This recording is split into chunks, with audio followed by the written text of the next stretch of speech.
بص يا سيدي، هحكي لك النهارده عن فرسان الهيكل. مجموعه من الفقراء اخدوا تأييد البابا في روما، وده خلاهم قوة عسكرية وتجارية كبيرة. بس النهاية كانت صدمة. تعال احكي لك عن التنظيم اللي حارب المسلمين لمدة 200 سنة وأسس الماسونية بعد كده. بس في الأول انزل اعمل لايك للحلقة، لأن ده بيساعدنا في الانتشار على اليوتيوب. فترة الحملات الصليبية واحدة من أهم الفترات التاريخية، الفترة اللي ظهر فيها تنظيمات وشخصيات مثيرة. تقدر تقول عليها إنها كانت فترة درامية، لأنها شغلت المفكرين والمؤرخين لحد دلوقتي. في الفترة دي ظهر تنظيم فرسان الهيكل أو فرسان الداوية زي ما كان العرب بيحبوا يقولوا عليهم. التنظيم ده شغل بال المؤلفين والمؤرخين، وظهر حواليهم أساطير كتيرة زي إنهم مؤسسين حركة الماسونية، ومعاهم بدأت نظرية المؤامرة. اتربط اسم فرسان الهيكل بالحملات الصليبية. اتأسست المنظمة بعد 20 سنة من الحملة الصليبية الأولى. الحملة الصليبية الأولى دعا عليها البابا أوربان الثاني سنة 1096 ميلادية. نجحت الحملة في إنها تسيطر على مناطق مهمة في سوريا، وكمان سيطرت على الأماكن المقدسة في فلسطين. بداية المنظمة بشكل غير رسمي كانت قبل الحملة الصليبية الأولى. هنروح لسنة 1070 ميلادية. كان في مجموعة اسمها الإسبيتاريا، ودي كانت عبارة عن منظمة خيرية أسسها تجار مدينة أمالفي الإيطالية. التجار بنوا مستشفى القديس جون في بيت المقدس. المستشفى كان هدفها إنها تعالج الحجاج المسيحيين الفقراء واللي جايين يزوروا الأماكن المقدسة اللي موجودة في المدينة، وده كان بموافقة الحاكم المصري اللي كان بيحكم المدينة وقتها. فضلت منظمة الإسبيتاريا شغالة في العمل الخيري لحد ما وصلت الحملة الصليبية الأولى للأراضي الإسلامية واحتلت بيت المقدس سنة 1099 ميلادية، وده أغضب المسلمين اللي حاولوا يستردوا الأراضي بتاعتهم، لحد ما بدأ المسلمين يغلسوا على قوافل الحجاج المسيحية اللي جاية من أوروبا. ده غير مسار الإسبيتاريا، واللي اتحولت من العمل الخيري للعمل العسكري. سنة 1118 ينفصل عن الإسبيتاريا مجموعة فرسان من فرنسا، قائدهم اسمه بنيز، وكانوا في إقليم شمبانيا الفرنسي. قائدهم بعت رسالة لحاكم بيت المقدس بلدوين الثاني، وكمان بعت رسالة لجاريموند بطريرك المدينة. اقترح إنشاء تنظيم رهباني مهمته حماية الحجاج ومحاربة المسلمين.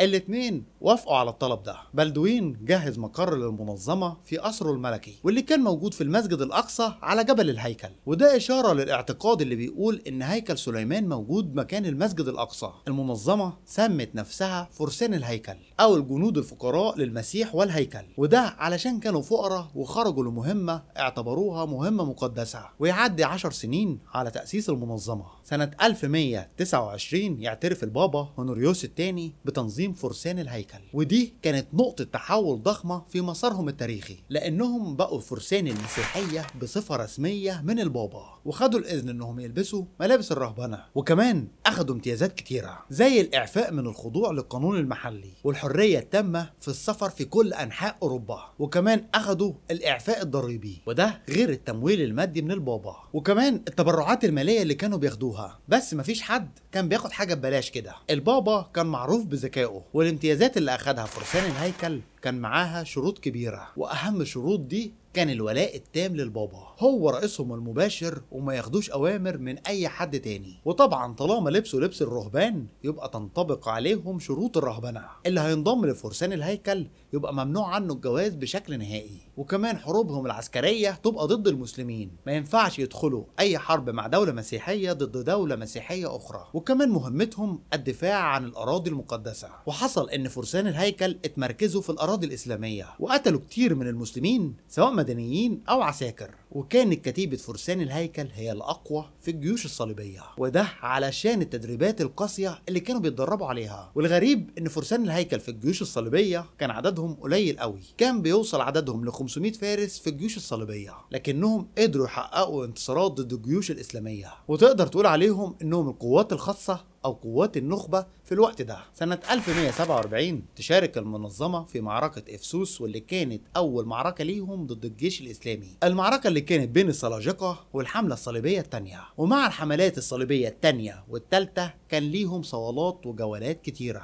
خصوصا مع جيش صلاح الدين الأيوبي. ومن أكتر المعارك غرابة كانت معركة الرملة، المعركة اللي كانت سنة 1177 ميلادية. عدد فرسان الهيكل كانوا 500 فارس، لكن صلاح الدين غلط غلطة كبيرة في المعركة دي. صلاح الدين قرر انه يخرج في حملة على المحتل الصليبي، لكنه دخل الحرب من غير ما يوحد المسلمين تحت رايته. صلاح الدين خرج من مصر لحد ما وصل مدينة عسقلان واللي كانت تحت ايد المحتل الصليبي. صلاح الدين ملقاش اي مقاومة من الجنود اللي كانوا في المدينة، قبض على الحامية بتاعتهم وخلص عليهم. جنود صلاح الدين اتفرقوا في المدينة علشان يلموا الغنايم، وصلاح الدين جمع شوية من جيشه وطلع بيهم على مدينة الرملة. مدينة الرملة كانت واحدة من أكبر المدن الفلسطينية وقتها، وجيش صلاح الدين ماشي قابلهم نهر تل الصافية، وكل مجموعة من العساكر بدأت تدور على طريق علشان تعدي منه. هنا هجمت عليهم قوة فرسان الهيكل، كان قائدهم بلدوين الرابع ملك بيت المقدس ورينو دي شاتيو، أو اللي معروف في التاريخ الإسلامي بإرناط. قدر صلاح الدين والعساكر اللي معاه انهم يتصدوا لفرسان الهيكل في البدايه، لكن وقت الحرب في بعض العساكر غيروا اماكنهم، وده كان من اسباب الهزيمه في المعركه. هنا ما كانش فيه غير حل واحد قصاد صلاح الدين الايوبي، انه يوحد كل المسلمين تحت رايته علشان يقدر يحارب فرسان الهيكل والجيش الصليبي. صلاح الدين جمع جيشه مره تانية وتعلم من اخطائه اللي قبل كده، لحد ما جه ميعاد معركه حطين سنه 1187 ميلاديه، واللي قامت بسبب ان ارناط كان بيهاجم قوافل الحجاج الإسلامية، لحد في مرة ما هاجم قافلة كان فيها أخت صلاح الدين الأيوبي، لكنه تراجع لما عرف إن كان في جيش ورا قافلة.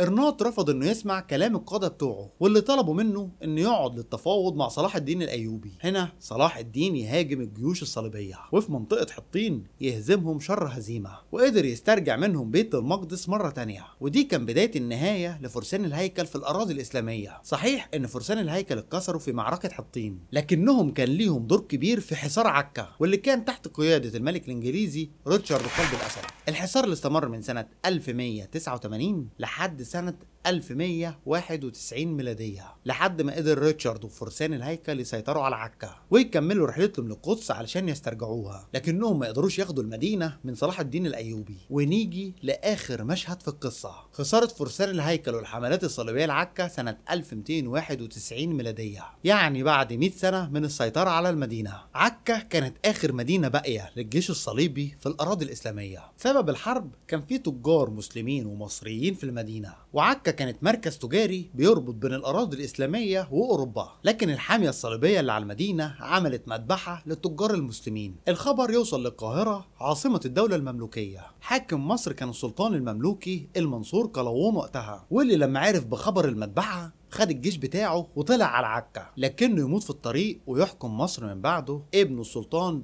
الأشرف خليل بن قلاوون، واللي يكمل مسيرة أبوه ويطلع بالجيش على عكا. الأشرف خليل بعت لكل ولاة الشام علشان يقابلوه عند المدينة. يوم 4 إبريل سنة 1291 الجيش الإسلامي كان على أبواب عكا. الجيش كان معاه 300 جمل عليهم طبول ضخمة، ده غير إنه كان معاه 92 منجنيق، وده كان أكبر عدد يتم استخدامه في معارك القرون الوسطى. المسلمين استخدموا سلاح جديد في المعركة دي، سلاح سماه الجيش الصليبي الكربوها، وده كان سلاح بيضخ نار بشكل مرعب. ابتكر العلماء والمهندسين المسلمين وقتها، وقدر يسيطر الجيش الإسلامي على المدينة ويطردوا الجيوش الصليبية ويمنعوها تدخل المنطقة مرة تانية. تنظيم فرسان الهيكل هرب من عكا على أوروبا وتمركزوا في مدينة قبرص، وبعد كده تمركزوا في فرنسا، وهناك تخلوا عن النشاط العسكري وبقى نشاطهم كله تجاري، وهم اللي طوروا الفكر البنكي والمصرفي في أوروبا. صحيح إنهم خسروا ثقة الملوك في أوروبا، لكن إيديهم كانت طايلة المجتمع الأوروبي نفسه. المؤرخين قالوا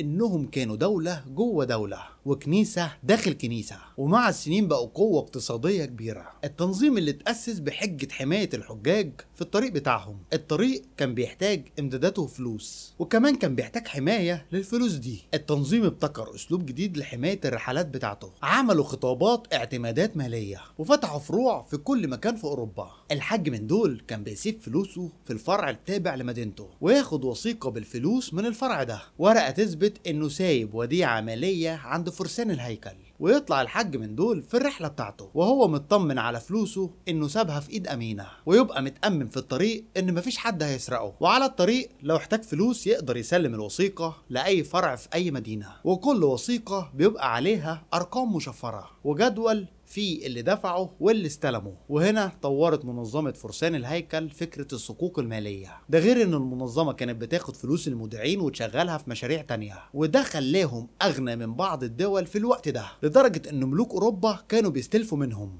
وده الامر اللي هيخلص على تنظيم فرسان الهيكل بعد كده. فرسان الهيكل بقوا خطر على النظام الملكي في اوروبا، وبدأ العد التنازلي للمنظمة. كلنا عارفين ان الاهداف الاقتصادية هي اسباب الحملات الصليبية على الأراضي الإسلامية. أوروبا اللي كانت فقيرة وجهلة بالنسبة للعالم الإسلامي، فرسان الهيكل قدروا يستفيدوا من الحملات الصليبية وقدروا يطوروا نفسهم ونظامهم الاقتصادي. هنا فليب الرابع ملك فرنسا خاف على نفسه. فليب كان مديون لتنظيم فرسان الهيكل، فكان عايز يخلص عليهم لسببين. أول سبب إنه كان خايف من فرسان الهيكل علشان مش تسيطر على فرنسا بشكل ديني واقتصادي، وكمان كان عايز يطور فرنسا، فقرر إنه يتخلص من فرسان الهيكل واللي كان مقرهم في فرنسا ويسيطر على كل الفلوس الضخمة اللي كانت تحت ايديهم. سنة 1307 جيش فيليب الرابع يحاصر المنطقة اللي فيها فرسان الهيكل، ويتم توجيه اتهامات كبيرة ليهم زي الهرطقة والفجور وعبادة الأصنام أو عبادة الشيطان باموفيت، ده غير إنكارهم للمسيح وأكل جثث الموتى، وكمان خيانة المسيحية مع المسلمين. وبالتعذيب أخذوا اعترافات كتيرة من أعضاء التنظيم. وعايز أفكرك